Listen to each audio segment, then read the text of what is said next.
8 घंटा का वक्त, 12 ऑफिसर और 60 सवाल, और सबसे बड़ा सवाल कि 160 करोड़ रुपए का आलीशान बंगला तेजस्वी यादव आपके पास या आपकी कंपनी के पास कैसे आया।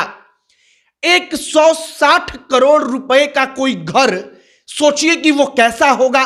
वो महल होगा जो 160 करोड़ रुपए जिसकी कीमत होगी, और वो मकान कहां पर है, तो दिल्ली में जब पटना से तेजस्वी जाते हैं तो उसी मकान में रहते हैं। और ईडी ने यही सवाल कहा कि 160 करोड़ रुपए का मकान, आलीशान बंगला आपकी कंपनी के पास कैसे आ गया।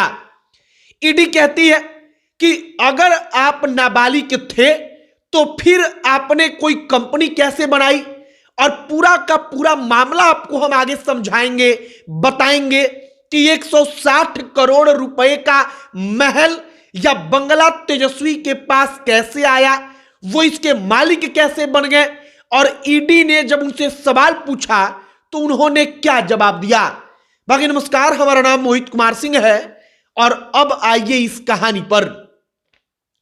दिल्ली के न्यू फ्रेंड्स कॉलोनी में जो एकदम वीआईपी इलाका है, वहां पर 160 करोड़ रुपए का एक मकान है, एक बंगला है जो तेजस्वी यादव का है या तेजस्वी यादव के कंपनी के नाम पर है, और उस कंपनी के मालिक तेजस्वी हैं। अब कई लोगों के मन में आएगा कि लालू यादव भाई, जिसके पिता मुख्यमंत्री रहे हो, मां मुख्यमंत्री रही हो, उसके पास आ सकता है। लेकिन अगर मुख्यमंत्री का पूरा तनख्वाह कमाई जोड़ दिया जाए, फिर भी तेजस्वी यादव किसी कंपनी के अगर मालिक बनते हैं, निदेशक बनते हैं, तो उनके पास 150 करोड़ 160 करोड़ रुपए का बंगला नहीं हो सकता। और अगर बंगला होगा तो ईडी वही सवाल पूछ रही है कि आपकी कंपनी कौन सा ऐसा कारोबार करती थी कि आपने 160 करोड़ रुपए का बंगला खरीद लिया। अब सबसे पहले उस बंगले की कहानी जानिए।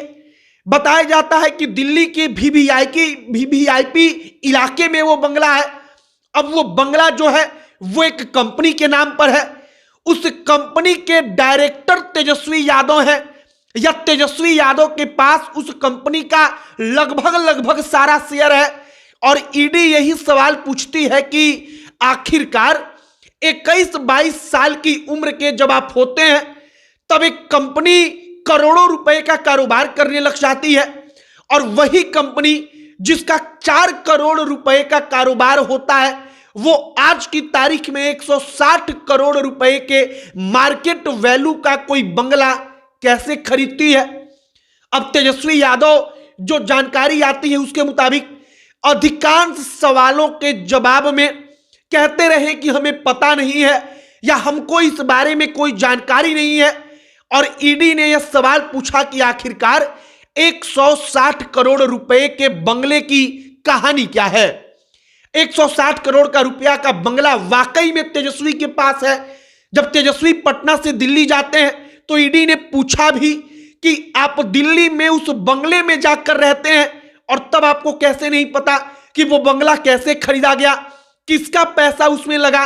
और ईडी ने इन तमाम सवालों का जवाब इसलिए पूछा क्योंकि ईडी यह साबित करना चाहती है कि रेलवे के ग्रुप डी में जिन लोगों को लालू प्रसाद यादव ने रेल मंत्री रहते नौकरी दी, उनके पैसे का जमीन और उनके पैसे को इस कंपनी के जरिए लाकर इन्वेस्ट किया गया, और वो कंपनी बाद में लालू प्रसाद यादव के बेटे तेजस्वी यादव की कंपनी हो गई, या उस कंपनी के डायरेक्टर बन गए, या अधिकांश शेयर उनके नाम पर ट्रांसफर कर दिया गया। अब 160 करोड़ रुपए के मार्केट वैल्यू के बंगले की कहानी जो तेजस्वी का है। बाकी तेजस्वी यादव के इस बंगले की कहानी सुनकर वाकई में आपको लगेगा कि तेजस्वी सही में राजकुमार हैं, सही में राजा के बेटे हैं, क्योंकि 160 करोड़ का बंगला कोई आम आदमी या कोई आम विधायक, कोई आम सांसद तो ईमानदारी की कमाई से नहीं खरीद सकता। बाकी आपकी इस पर क्या राय है पूरी कहानी सुनने के बाद कमेंट बॉक्स में लिखकर बताइएगा। अब अंत में हमारा नाम मोहित कुमार सिंह है। बहुत बहुत धन्यवाद।